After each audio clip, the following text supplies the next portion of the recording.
छोटा सा इंप्रूवमेंट करते हैं उस दुआ में जो हम हर रोज पढ़ते हैं, हर नमाज में पढ़ते हैं, हर रुकू के बाद पढ़ते हैं, लेकिन अधूरी।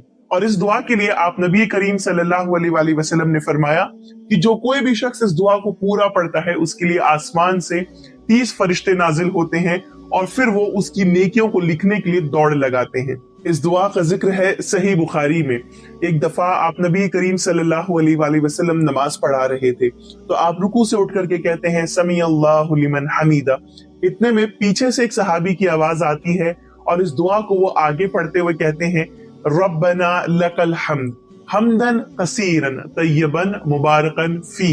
वो सहाबी कहते हैं जब आप नबी करीम सल्लल्लाहु अलैहि वसल्लम नमाज मुकम्मल कर चुके तो पीछे मुड़ करके कहते हैं कि ये दुआ किसने पढ़ी।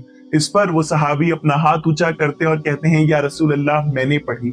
और ये सुनने के बाद आप नबी करीम सल्लल्लाहु अलैहि वसल्लम उनसे कहते हैं कि क्या आपको पता है जब आप ये दुआ पढ़ रहे थे तो मैंने अपनी आंखों से 30 फरिश्तों को उतरते हुए देखा और उन्हें मुसाबकत करते हुए देखा, यानी कंपीट करते हुए देखा कि कौन इस दुआ के पढ़ने वाले की नेकियों को और इस दुआ को पहले लिखेगा। तो आइए इस दुआ को याद करते हैं। बहुत आसान सी दुआ है, एक बार दोहरा लीजिए।